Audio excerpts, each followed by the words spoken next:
오늘 우리가 읽은 이 사도행전 20장 1절에서 12절의 말씀을 가지고 예루살렘을 향하여 이런 제목으로 함께 말씀을 나누려고 합니다.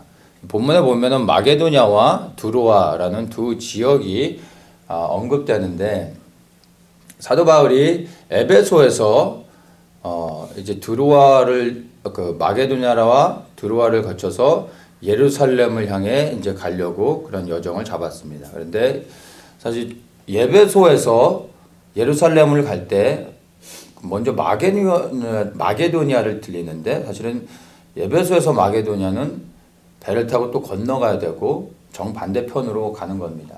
멀리 마게도니아를 들렸다가 그 다음에 다시 드로아로, 그 다음에 예루살렘으로 향하는 그러한 이제 그 여정들을 우리가 봅니다. 여기에 바울이 그렇게 일부러 그 여정을 잡는 이유가 있고, 거기에 또 숨겨져 있는 하나님의 어떤 계획들이 있음을 우리가 말씀을 통해서 이제 발견할 수가 있습니다. 먼저 이제 1절을 보면, 소요가 그침에 바울이 제자들을 불러 권한 후에 작별하고 떠나 마게도냐로 가니라. 그 지경으로 다녀가며 여러 말로 제자들에게 권하고 헬라에 이르러, 이렇게 말합니다.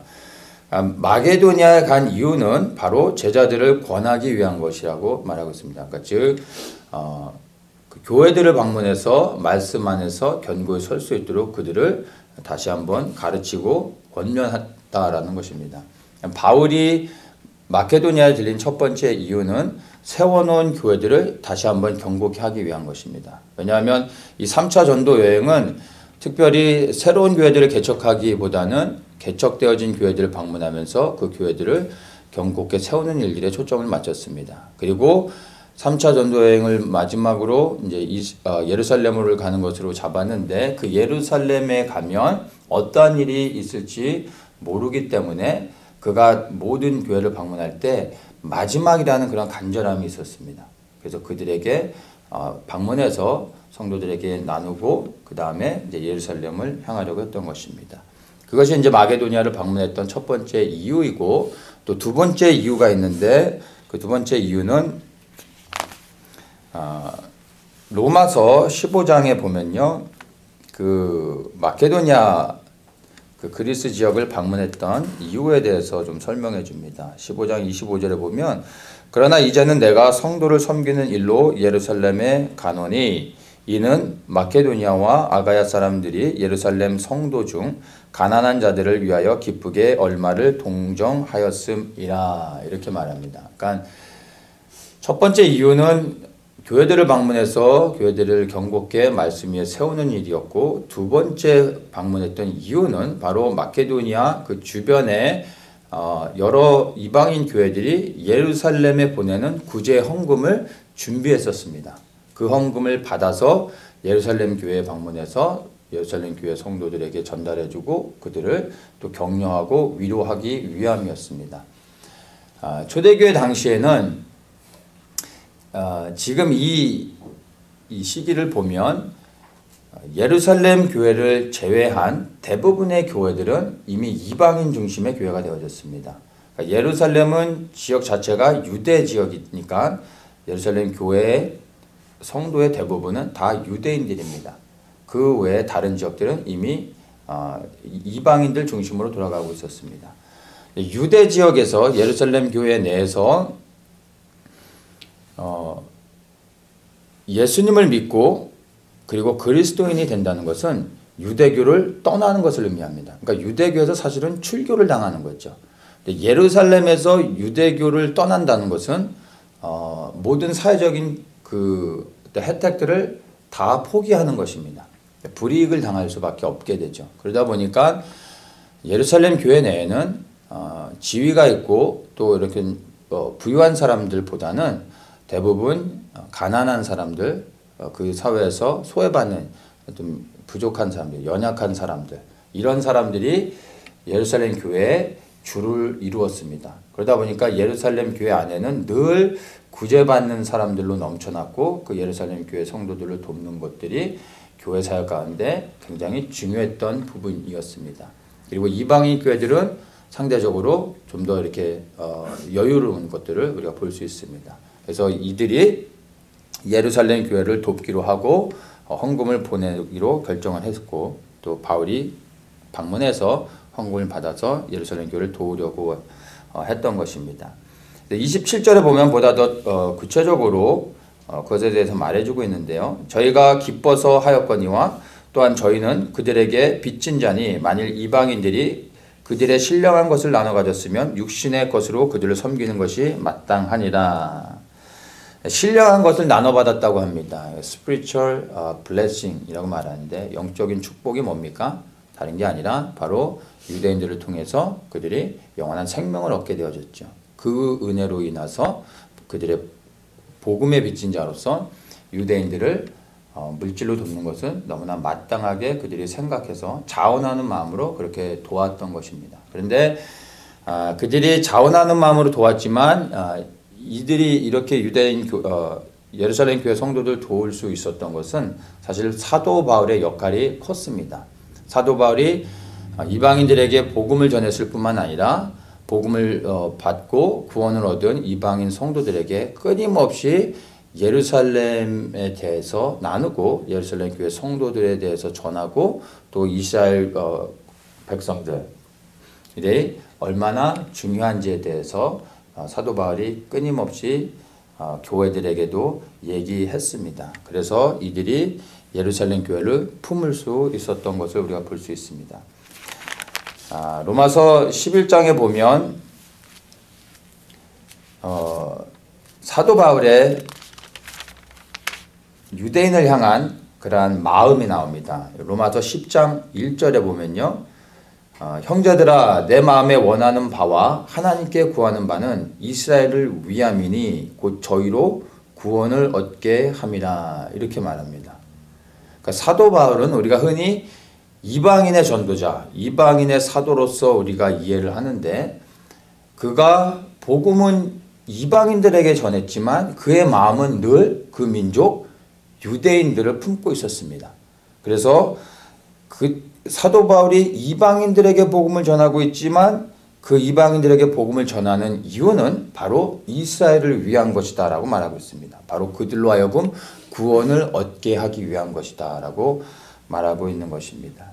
그러니까 사도 바울이 처음에는 복음을 전할 때 가는 곳곳마다 유대인 회당에 들어가죠. 그래서 유대인들에게 복음을 전합니다. 그런데 유대인들이 전하는 그 복음을 다 거부하고 이방인들이 받아들이죠. 나중에 그가 사도 바울이 성령의 은혜 가운데 깨닫는 것이 있습니다. 그것이 뭐냐 하면 이 복음이 유대인들에게 필요하지만 이 복음이 유대인으로부터 시작되어져서 이방인에게 흘러가 온 열방이 구원을 얻어야 되기 때문에 하나님께서 복음이 유대인에게 시작되었지만 이방인들의 구원을 위해 유대인의 눈을 가리고 그들의 마음을 완악하게 하셨다는 것을 그가 깨닫게 됩니다. 그래서 유대인에게서 시작된 복음이 이방인들에게 흘러가 온 이방인들의 충만한 수가 채워져 이방인들이 구원을 얻어야, 그때야 비로소 하나님께서 가려진 유대인들의 눈을 열어주시고 완악한 마음들을 부드럽게 해서 다시 그들이 이제 메시아인 예수 그리스도를 영접하고 생명을 얻게 된다는 것을 알게 됐습니다. 그래서 그가 유대인들의 구원을 위해서는 이방인들이 예수 그리스도를 먼저 영접해야 되는구나. 그리고 그 수가 채워질 때 유대인들이 다시 그리스도를 영접하게 된다는 것을 알게 됐습니다. 그래서 그가 유대인을 위해서 역설적이지만 유대인을 떠나 이방인의 사도로서 이방인에게 복음을 증거하는 그런 사도로서 살게 되어졌던 것을 우리가 볼 수가 있습니다. 그래서 로마서 11장 13절에 그가 이렇게 말합니다. 내가 이방인인 너희에게 말하노라. 내가 이방인의 사도인 만큼 내 직분을 영광스럽게 여기노니 이는 곧 내 골육을 아무쪼록 시기케 하여 너희 중에서 얼마를 구원하려 함이라. 이런 말을 합니다. 내가 이방인의 사도로서 이방인에게 복음을 증거하는 그 일은 바로 내 민족 이스라엘을 구원하게 하기 위함이다. 이것을 그가 이제 말해주고 있는 것입니다. 이것이 복음 안에 담겨져 있는 놀라운 하나님의 비밀의 계획인 것입니다. 로마서 11장 25절과 26절을 제가 한번 읽겠습니다. 형제들아 너희가 스스로 지혜 있다함을 면키 위하여 이 비밀을 너희가 모르기를 내가 원치 아니하노니 이 비밀은 이방인의 충만한 수가 들어오기까지 이스라엘의 더러는 완악하게 된 것이라. 그리하여 온 이스라엘이 구원을 얻으리라. 아멘. 이 안에, 이 메시지 안에 복음의 비밀이 있습니다. 복음은 이스라엘 유대인들로부터 시작되어졌지만 이 복음은 유대인에게서만 멈춰지는 것이 아니라 하나님의 계획은 유대인을 통하여 온 열방이 복을 받길 원하셨습니다. 그 복은 곧 생명을 얻는 것이죠. 영원한 생명을 얻게 하기 원함이었습니다. 그리고 이스라엘 통해서 증거되어진 복음이 열방에 흘러가고 그 다음에 온 세상이 그리스도를 영접할 때 예수 그리스도께서 다시 이 땅에 오셔서 이 땅에 참된 평안을 얻게 되는 것입니다. 근데 문제는 유대인들로부터 복음이 시작되어졌는데 이 유대인들이 예수 그리스도를 민족적으로 그 유대인이 그리스도를 받아들였다면 복음은 이방인에게까지 흘러가지 않게 됐을 겁니다. 왜냐하면 유대인은 태생적으로 하나님의 말씀을 지키는 것에 목숨을 걸었지 전파하는 것에 그들의 삶을 걸지 않았습니다.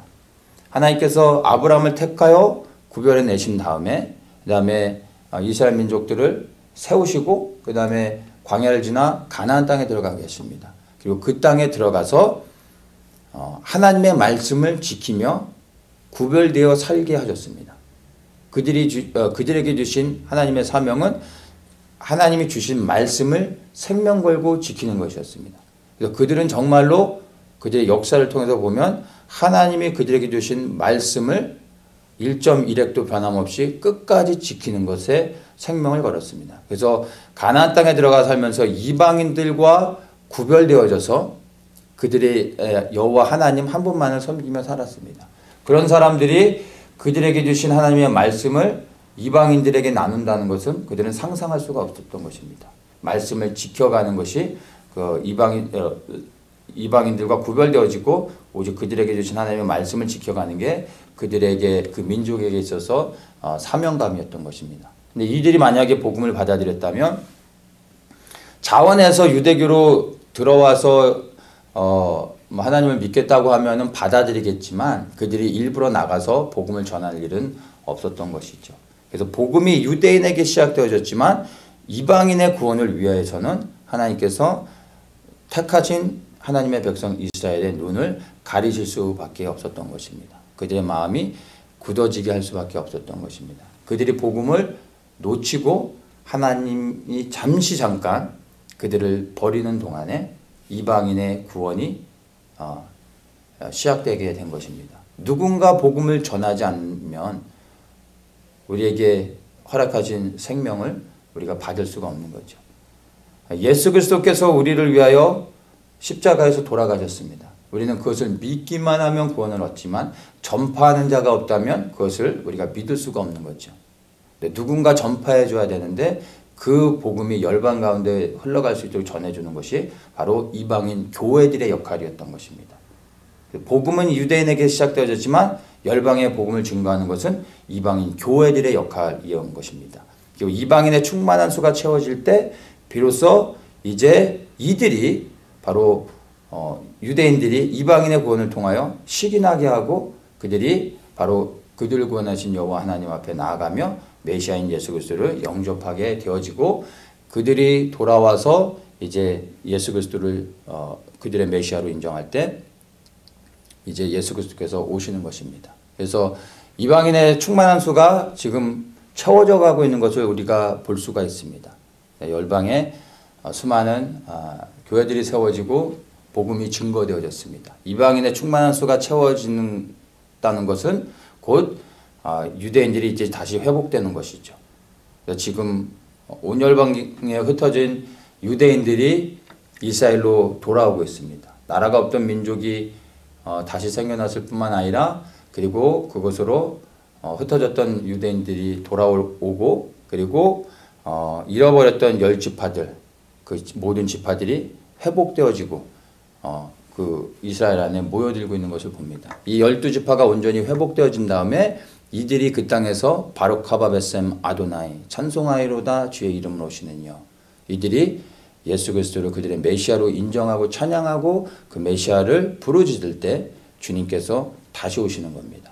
그리고 온 열방이 그리스도와 통치하는 이 천년왕국에서 평안을 누리게 되는 것이죠. 그래서 지금 우리가 살아가고 있는 세상을 보면 이방인의 충만한 수가 이미 채워졌다는 것을 우리가 알 수 있습니다.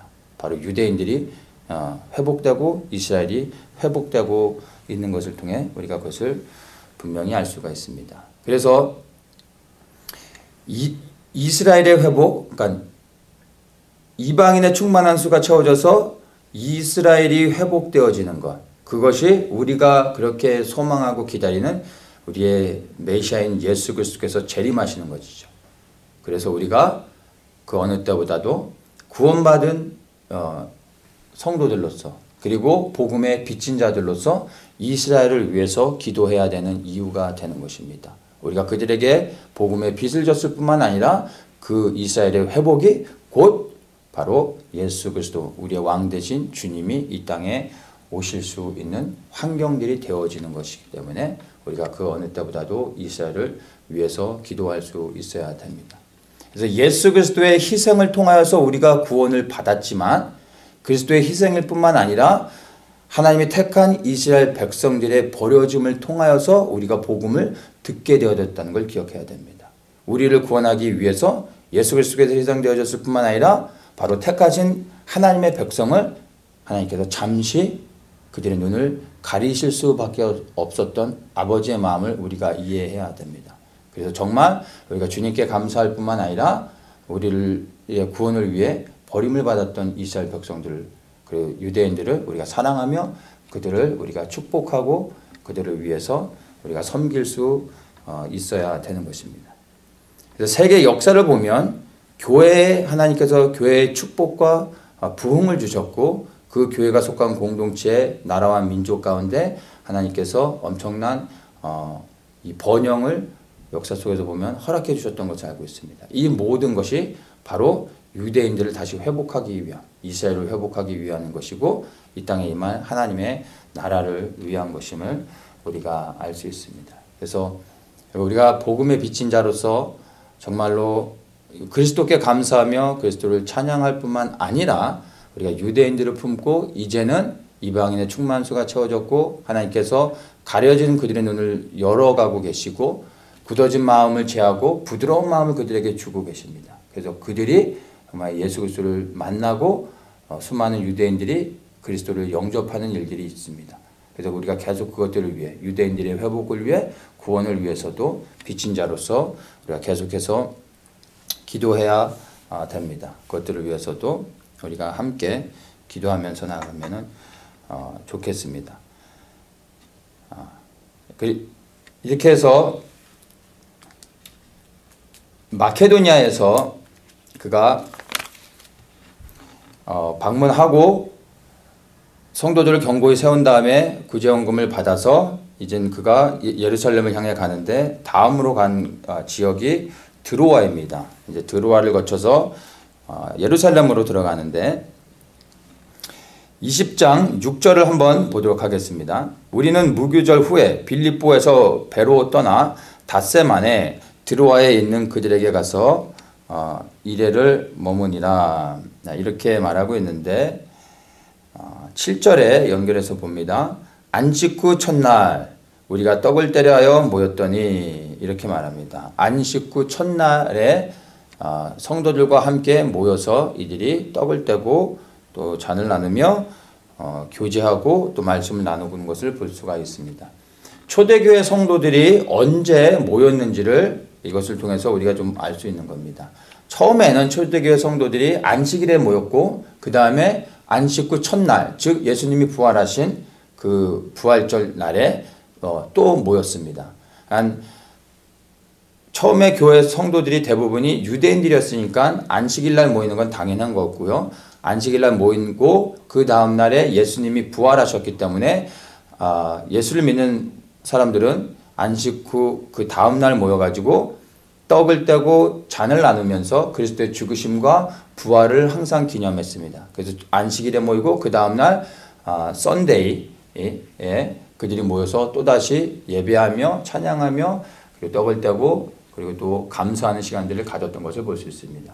그러다가 시간이 지나면서 안식일에 모이는 것이 점점 줄어들고 안식 후 다음날에 모이게 됩니다. 왜냐하면 교회의 주 성도들이 유대인에서 이제 이방인이 되어지면서 안식일날 모여지는 게 줄어들게 되고 또 이제 안식일날 모여서 이들이 예배를 드릴 때 유대교와 충돌을 일으키고 어려움을 당하게 되면서 안식일날 모이지 않고 이제 안식 후 다음날에 대부분 초대교회 성도들이 모여서 떡을 떼며 교제를 나누고 또 예배를 드렸던 것을 우리가 알 수가 있습니다.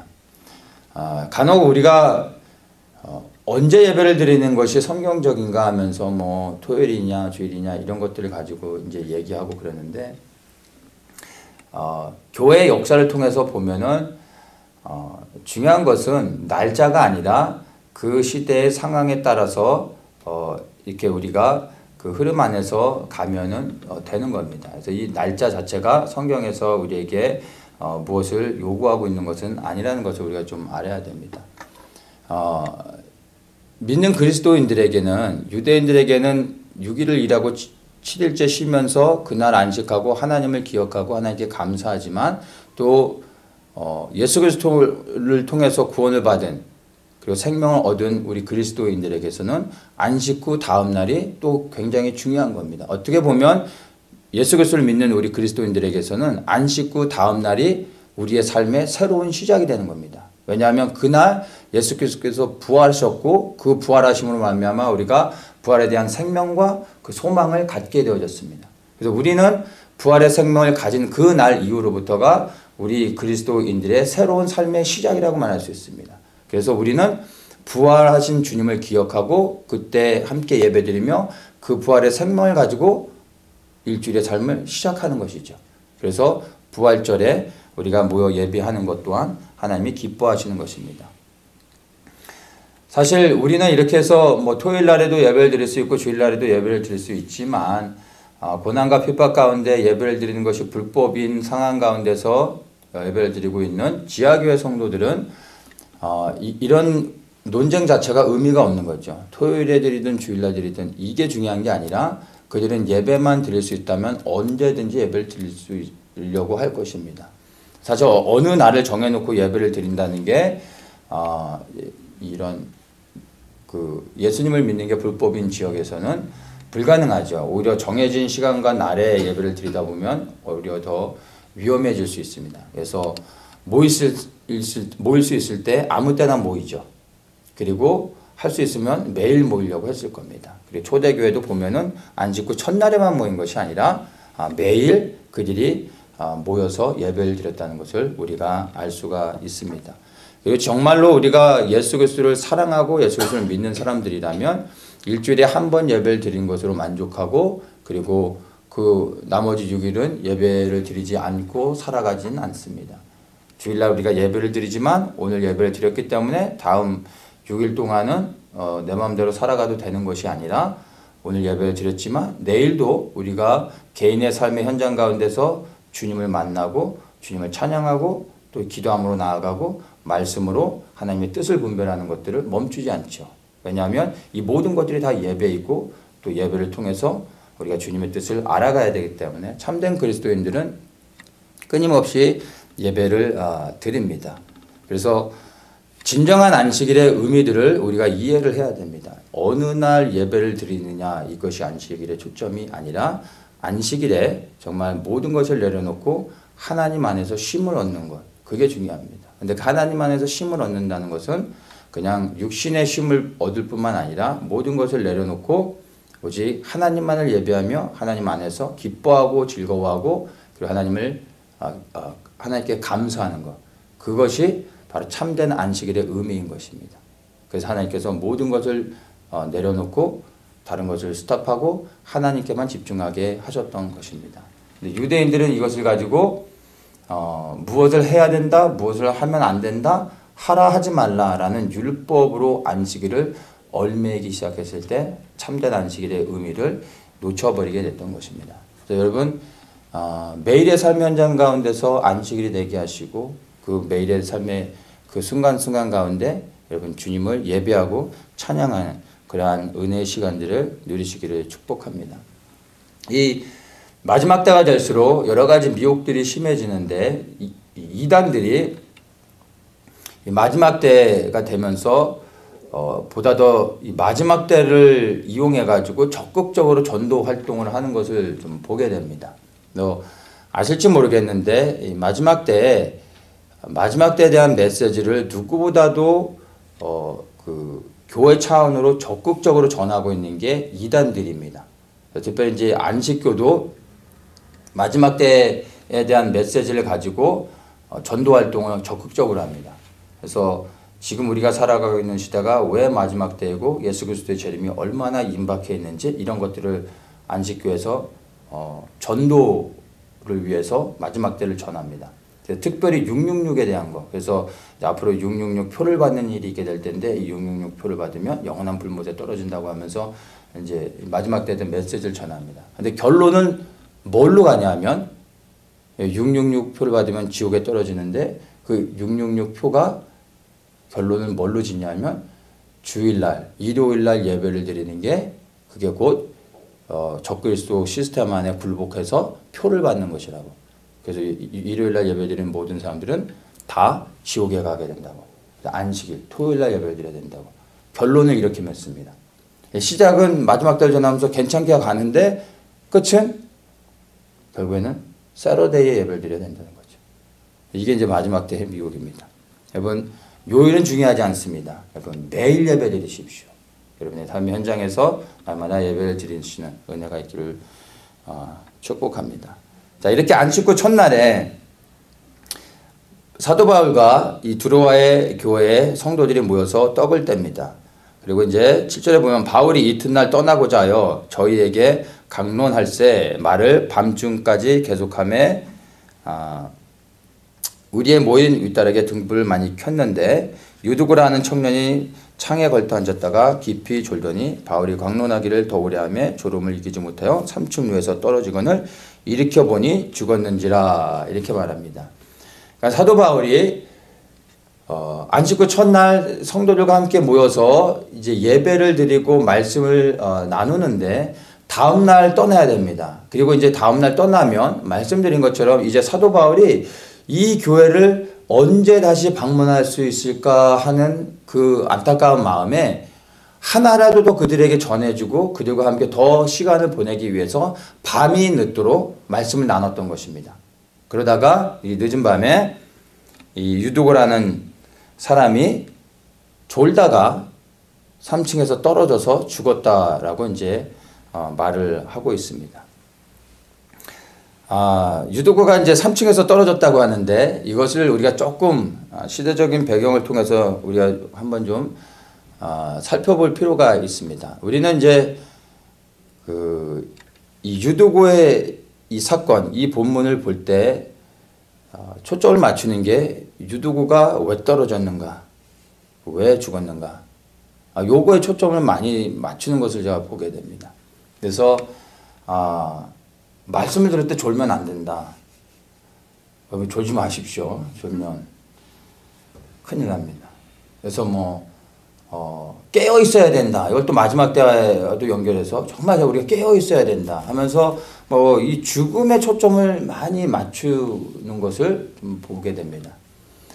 물론 유두고의 죽음을 통해서도 우리가 어떤 영적인 의미들을 해석하면서 발견할 수 있는 것들도 있겠지만 사실 본문을 전체적으로 보면 본문에서는 유두고의 죽음에 초점을 맞추고 있지 않습니다. 만약에 유두고가 죽은 것으로 끝났다면 그러면 우리가 유두고의 죽음에 초점을 맞춰야 될 것입니다. 그리고 정말 이 사람이 죽기까지 어떻게 이렇게 될 수 있었던가, 그럼 우리가 죽지 않기 위해서 어떻게 했었어야 되는가, 이런 것들에 초점을 맞출 수 있는데 문제는 유두고가 살아났다는 것입니다. 그러면 사실은 우리가 그의 다시 살아남에 초점을 맞춰야 되는 겁니다. 유도고가 떨어져 죽었지만 다시 살아났습니다. 그러면 살아난 유도고에게 사람들이 달려들어서 뺨을 때리면서 너 왜 졸다가 죽어가지고 우리 분위기 깨트리고 너 때문에 우리가 얼마나 놀랐는지 알아 하면서 막 유도고에게 화를 냈겠습니까? 아니죠. 다시 살아났단 말이에요. 어떤 이유로 죽었든 다시 살아났을 때 그 주변에 모였던 사람들의 반응이 뭐겠습니까? 기뻐하죠. 하나님께 감사하죠. 유도고를 붙잡고 안아주면서 하나님께 영광을 돌렸을 것입니다. 어느 누구도 유도고를 탓하지 않았을 것입니다. 초점은 유도고의 죽음이 아니라 유도고의 다시 살아남입니다.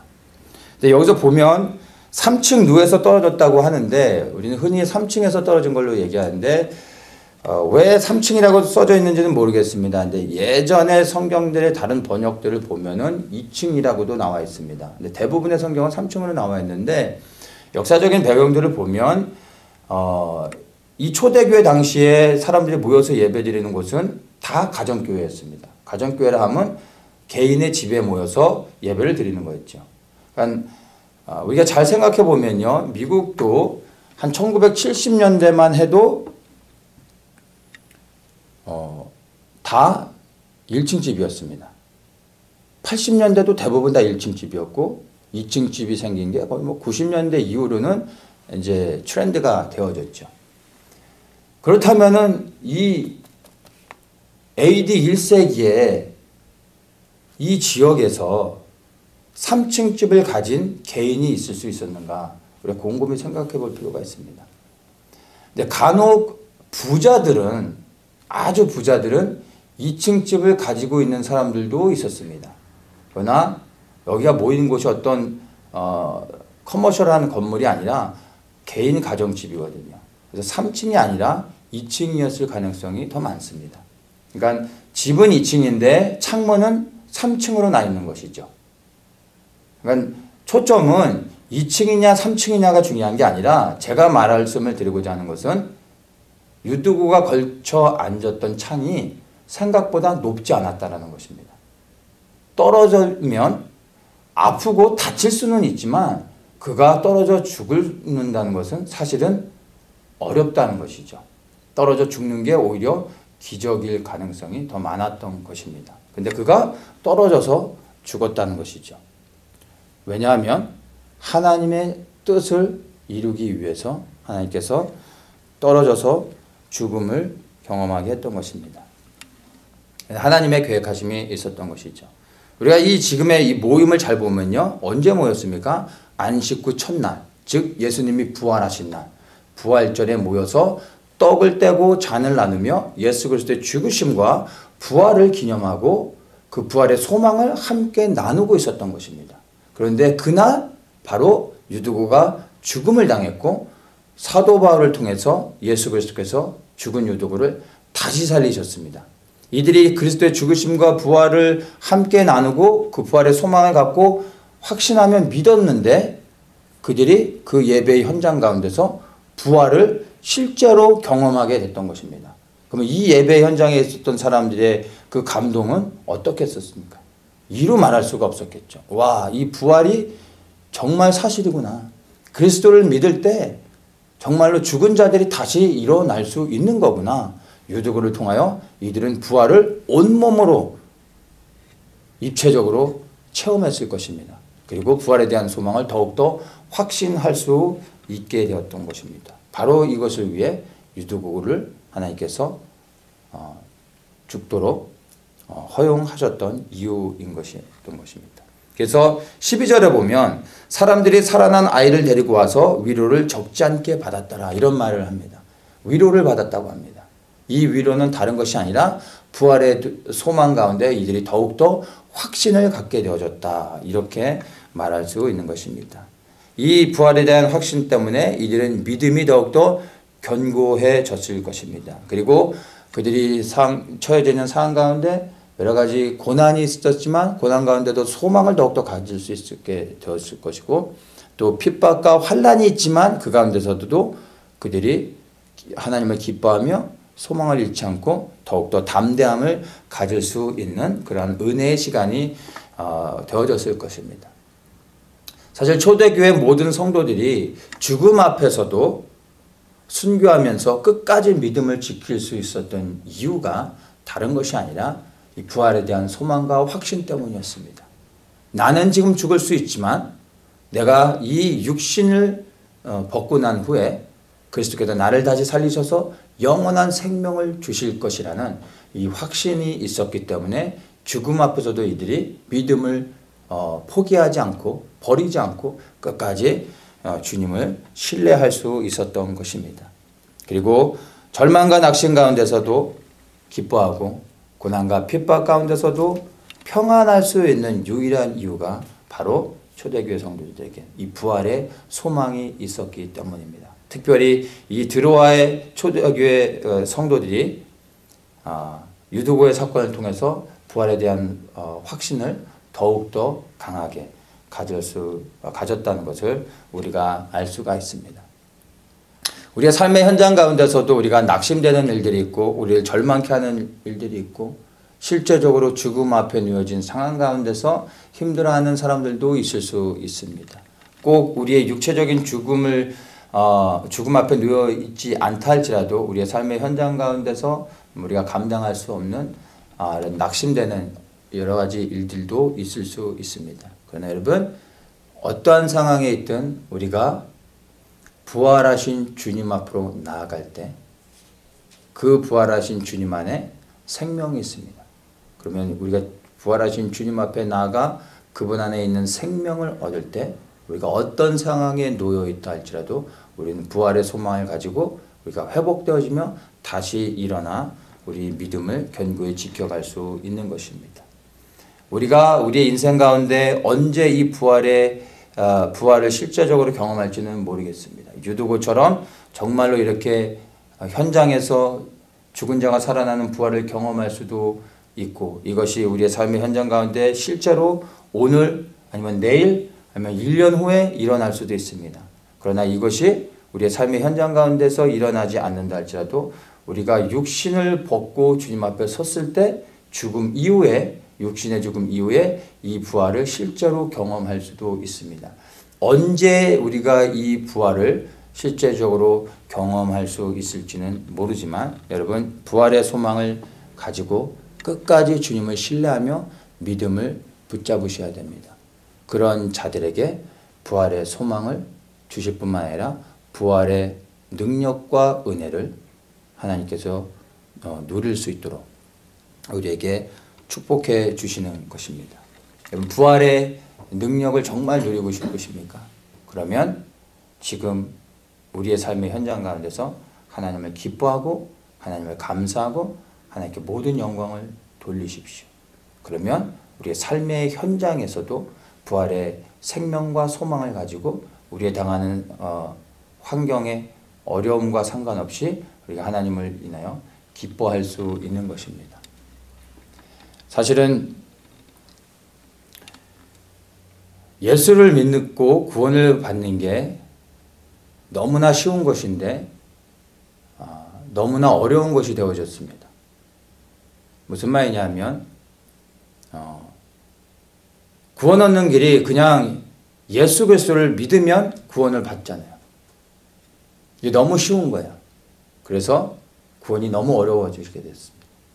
만약에 이 구원 얻는 길이, 구원 얻는 방법이 성경 66권 중에 33권은 다 토시 하나 틀리지 않고 애워야 되고 하루에 한 4시간씩 기도해야 되고 1년에 한 2번씩 단기 선교를 가야지만 구원을 얻을 수 있다고 하면 아마 오히려 더 많은 사람들이 구원받지 않았을까 싶습니다. 근데 구원은 이렇게 받는 게 아닙니다. 예수 그리스도를 믿으면 구원받는 거예요. 이 구원이 너무나 쉬워버린 거예요. 너무나 쉽게 주어진 구원이다 보니까 사람들이 이 구원을 놓쳐버립니다.